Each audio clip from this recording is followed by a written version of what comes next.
À présent, nous allons raconter notre histoire d'une autre façon. Je rappelle que ce soir, c'est un panel tout au féminin. C'est de grandes dames qui ont accepté de partager leur savoir avec nous ce soir. Et je voudrais commencer déjà par inviter Madame Henriette Kandoula, directrice générale de Chafrique. Je vous prie de l'applaudir très fort.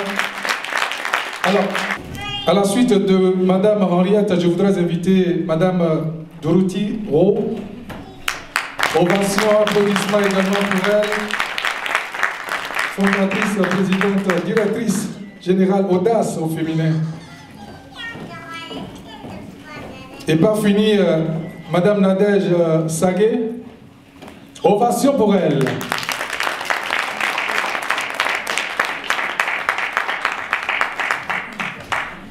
Est-ce qu'on peut applaudir leur beauté?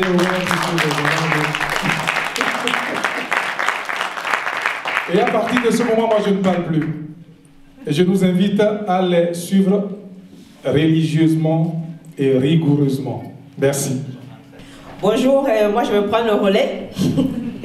Moi je m'appelle Evelyne Chouambo, on me connaît plus sous le nom de Ève. Donc c'est moi, j'ai la lourde charge d'entretenir ces personnalités d'exception qu'on a avec nous aujourd'hui. Donc aujourd'hui c'est le mois de l'histoire, c'est la célébration pour BAI et Centre Prisme du mois de l'histoire des Noirs. Merci Katrina. Donc, comme je disais tantôt, nous avons l'honneur, et moi j'ai le privilège d'animer ce panel composé de personnalités exceptionnelles qui ont humblement accepté de venir nous partager leur parcours, leur vécu en tant que personnes noires au sein de la communauté. Donc, elles vont nous parler de leurs actions. Et on a Madame Henriette Kandoula, la directrice générale de Chafrique. Bonjour Madame Kandoula. Merci d'avoir accepté notre invitation. On a Madame Dorothy Rowe, qu'on ne présente plus du tout, la PDG d'Audace au féminin. Bonjour Dorothy et merci d'avoir accepté notre invitation. Et on a Madame Tsagé, la promotrice du salon de beauté, salon d'esthétique, je dirais ça plutôt comme ça, Nadia Beauty. Bonjour Nadège et merci d'avoir accepté notre invitation. Donc, vous êtes là aujourd'hui pour nous partager votre expérience, pour nous partager votre parcours et nous parler de vos actions. Le mois de l'histoire des Noirs aujourd'hui, cette année, le thème de cette année parle de l'excellence des personnes noires. Alors, ma première question pour chacune de vous, c'est que représente ce mois de l'histoire des Noirs pour vous? Madame Kandoula, vous avez le micro devant vous. Que représente le mois de l'histoire des Noirs pour moi? Je dirais que ça représente beaucoup. D'abord, pour moi, en tant que Canadienne d'origine africaine qui vit ici, le mois de l'histoire des Noirs, c'est un peu l'occasion pour savoir c'est quoi la contribution des Noirs, des contributions importantes et aussi l'histoire des Noirs au Canada. Car souvent on est là, on parle d'immigration, on a l'impression qu'on est arrivé il n'y a pas longtemps au Canada, mais le mois de l'histoire des Noirs m'oblige à prendre une pause, puis de réfléchir un peu sur, je peux dire, ma nouvelle identité comme Canadienne d'origine africaine.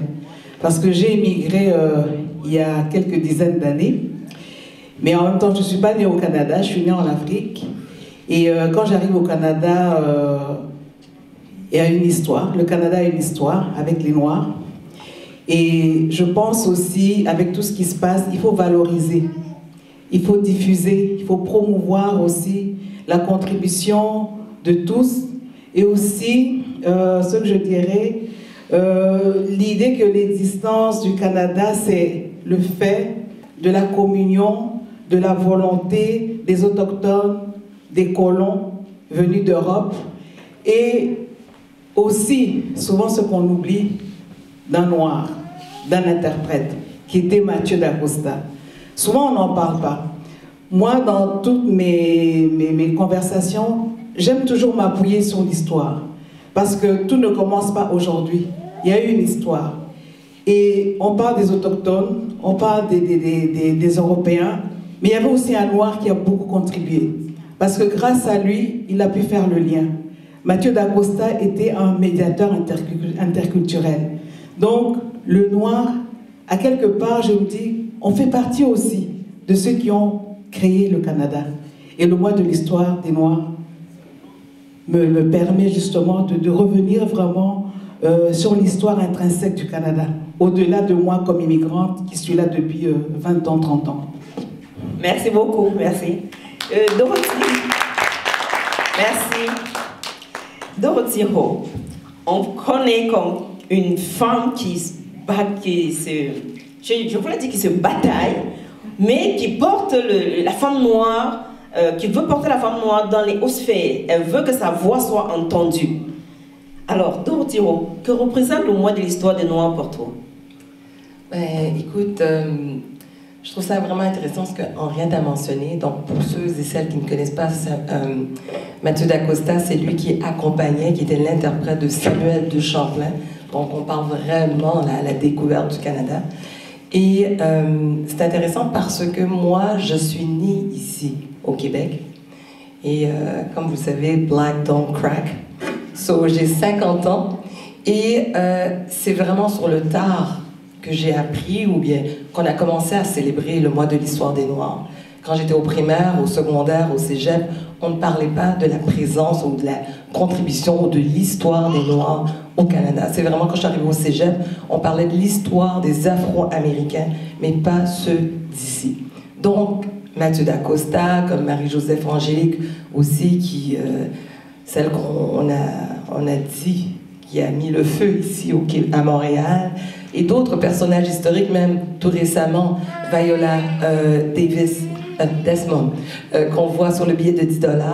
Bien, tous ces personnages-là, on ne nous a pas appris ça ici à l'école. Donc, pour moi, le mois de l'histoire des Noirs, ben, c'est ça, c'est de nous rappeler cette contribution-là au Québec et au Canada, mais aussi c'est de s'intéresser en tant que personne noire aux autres histoires. Parce que, comme je l'ai mentionné, moi, je suis d'origine haïtienne. Et je m'étonne encore aujourd'hui de voir même certains jeunes enfants haïtiens ou des ados haïtiens qui ne connaissent pas l'histoire d'Haïti et encore moins l'histoire des autres pays d'Afrique. Donc, on a ce travail-là à faire. Et tantôt, je parlais avec une des représentantes de la ville de La Salle, Fanny, qui est métissée, mexicaine. Et je lui disais que quand j'étais jeune, bien, dans mon quartier où j'habitais, j'étais à Saint-Michel, bien, les Italiens et les Portugais allaient à l'école le samedi pour apprendre leur langue d'origine. Chose qui n'existe pas, entre autres, dans la communauté haïtienne. Et que je trouve ça dommage, parce qu'on perd cette valeur-là, en fait, cette identité haïtienne. Alors, je pense que le mois de l'histoire des Noirs s'englobe, et il faut parler de cette pluralité des histoires noires, des communautés noires, et de la célébrer, mais au-delà de notre histoire du passé, mais parlons aussi de notre contribution d'aujourd'hui, de l'apport qu'on a et de la modernité qu'on apporte, l'innovation qu'on apporte ici au Québec et au Canada. Merci. Merci beaucoup, Dorothy. Alors, Madame Tsagé. Oui, bonsoir déjà, bonsoir à tous. Sincèrement, le mois de l'histoire des Noirs, je suis arrivée au Canada, je raconte une petite anecdote. Ça fait presque 10 ans, mais je ne savais même pas que ça existait le mois de l'histoire des Noirs. Hein. C'est pas mal que je me suis rendu compte qu'il y a que le Canada a mis ce mois, en fait, cette période pour célébrer comme ça, je dirais, en fait, commémorer le passé des réalisations des Noirs au Canada et de célébrer le présent et en plus, en fait, de préparer l'avenir pour la communauté noire, vraiment. Je pense que le mois de l'histoire des Noirs, c'est un peu ça en général, ce que ça célèbre. Merci à vous trois. Je retiens qu'il faut se souvenir de son passé, il ne faut pas perdre sa culture, il faut par exemple apprendre sa langue pour ne pas perdre l'histoire d'où on vient. Et c'est ça avec Madame Natsagé également. Donc je vais vous poser la deuxième question. Je veux commencer par Dorothy. Alors Dorothy, qu'est-ce que tu fais dans tes activités quotidiennes pour affirmer ton identité de femme noire? Ça me fait rire parce que je... Ah, il y a une batterie. Allô? Ah, ça fonctionne. Parfait. Pourquoi je rigolais? Parce que je pense que ça se voit, hein? Tu sais, je pense simplement ma présence dans des espaces où on a peu de représentation, c'est déjà un acte politique, social, mettons tout ce que vous voulez. Donc pour moi, dans mon quotidien, ben, je le vis, mais je n'ai pas à le revendiquer à chaque seconde comme « Hey, fille noire », puis non. Juste ma présence l'indique. Et comme je le mentionnais, moi, c'est sur le tard que j'ai vraiment pris conscience de cette absence ou cette invisibilisation qui existe auprès des personnes racisées. Donc, moi, j'ai toujours été très, très, très sensible à la diversité depuis le secondaire où j'organisais des activités avec le comité interculturel. Mais je pense que tout simplement, être soi, parce qu'on met ce fardeau-là aussi sur nous, hein, mais on n'a pas à le porter. Je pense qu'il faut tout simplement qu'on nous apprécie pour l'individu que nous sommes. Hein, c'est ce qu'on veut. Et en étant soi-même, ben, les gens vont voir que oui, on a peut-être cette différence-là, mais c'est ça qui fait la beauté aussi de ce monde-là, qu'on peut avancer ensemble. Donc, je ne suis pas la fille qui va... Oui, je porte cette mission qui est de mettre en lumière les femmes noires qui sont dans l'ombre, mais dans mon quotidien, être Dorothy Rose simplement, c'est suffisant. Ben, je vais continuer avec Dorothy.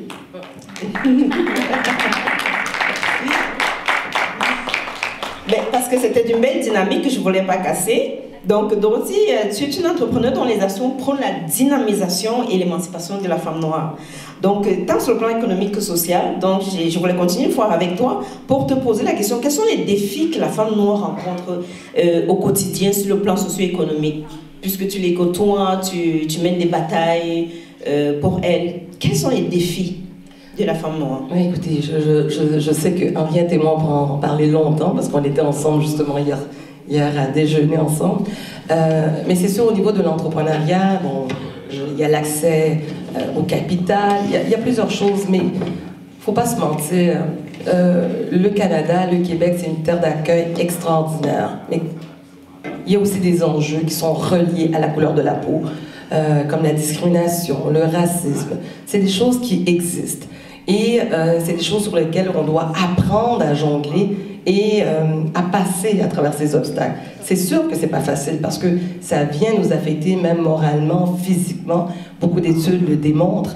Mais je crois que c'est possible de le passer. Moi, j'ai une phrase fétiche que j'aime souvent dire. J'ai toujours dit, si on a la peau foncée, c'est pour foncer et défoncer les portes. Donc,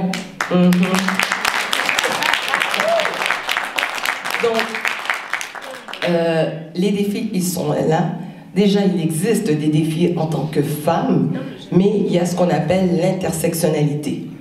Donc, pour les personnes qui portent plusieurs étiquettes, t'es femme, t'es noire, t'es handicapée, t'es lesbienne, t'es autochtone, hein, ça devient lourd. Donc, mais j'ai toujours dit que dans tous ces sous-groupes, dès qu'on a la peau foncée, on est en bas de la ligne.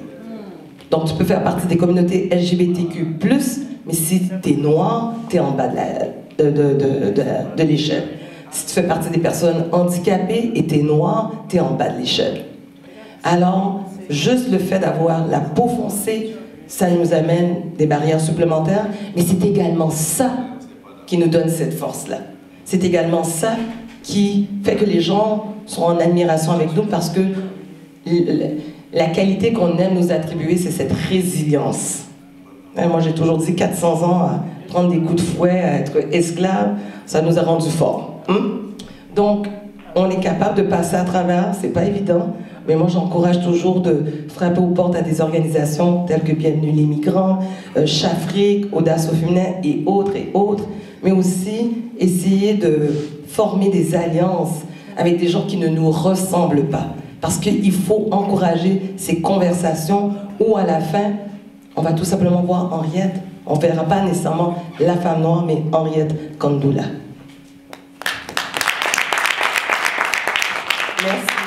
Merci beaucoup, Dorothy. Alors, Madame Kandoula, oui.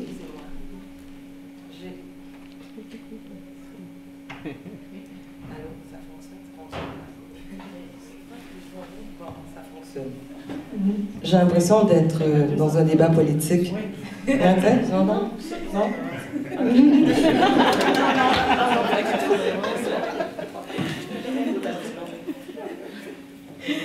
Non, tu n'es pas dans un débat politique, je te rassure. Donc, Madame Kandoula, vous êtes une pionnière. Vous êtes une pionnière lorsqu'on parle de l'intégration des communautés noires au Canada.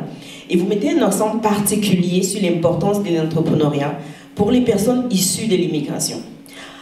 Avant de vous demander quel est l'apport pour vous de l'entrepreneuriat comme vecteur du développement dans la communauté, je voudrais, avant que vous répondiez à la question que je posais à Dorothy, la question qui était celle de savoir comment est-ce que vous faites pour assumer votre identité de femme noire au quotidien. Quelles sont les actions que vous posez au quotidien pour assumer votre identité de femme noire, pour pérenniser cette identité de femme noire, de personne noire?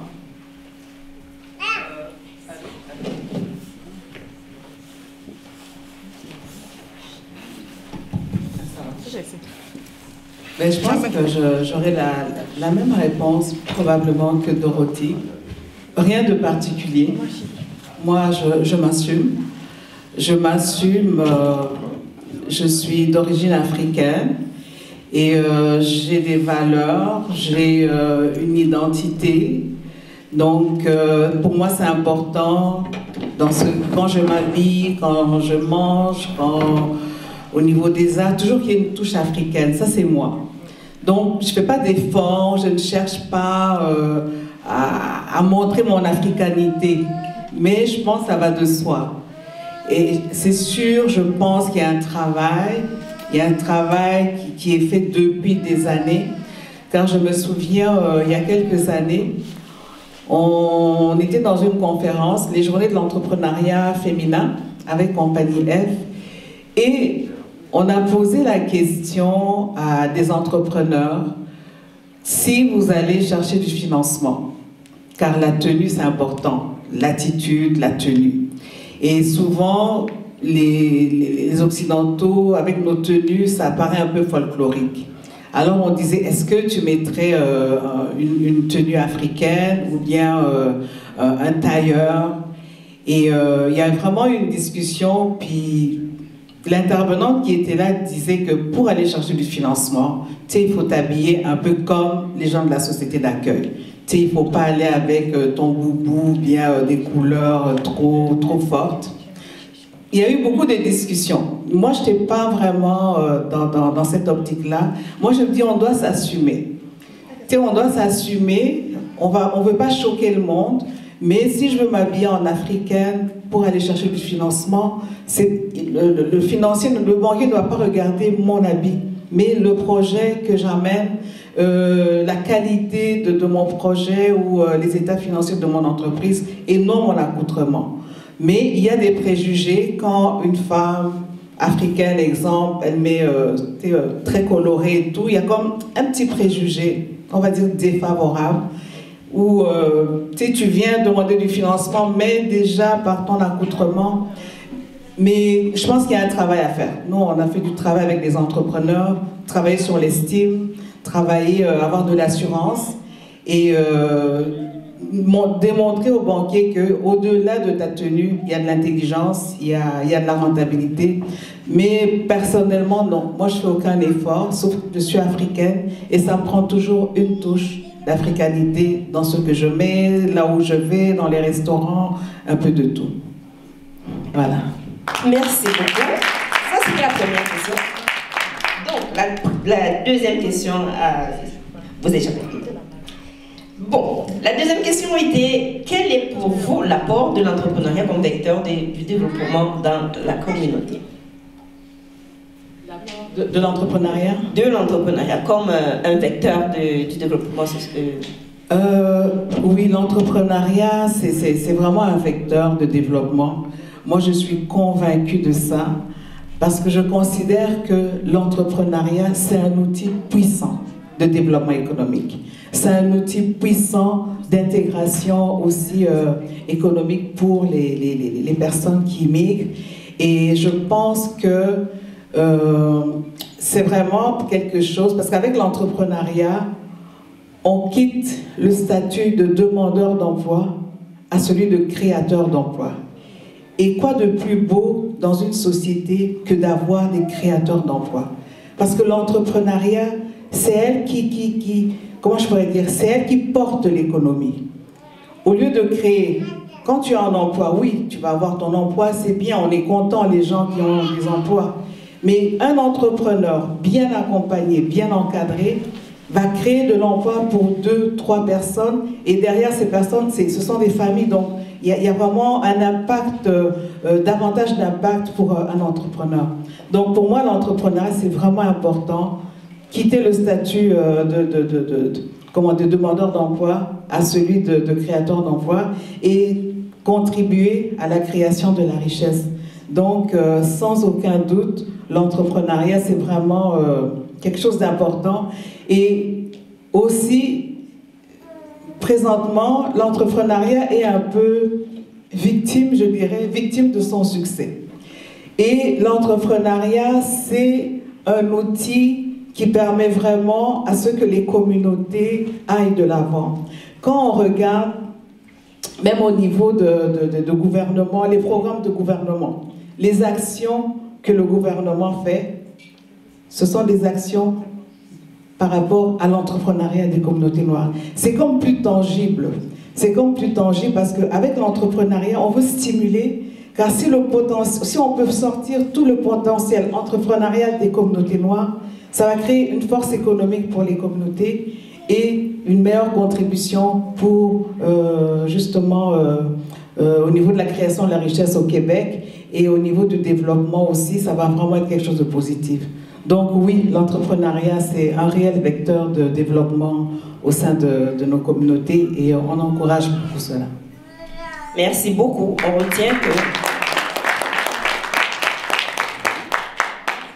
On retient de l'entrepreneuriat que ça vous fait passer de demandeur d'emploi à créateur d'emploi. Ça, c'est ce que je retiens. Madame Tsagué, donc je vous pose la même question.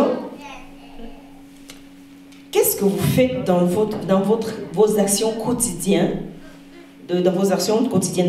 pour assumer votre identité de noire, de femme noire?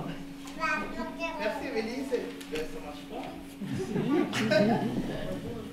pas. Allô?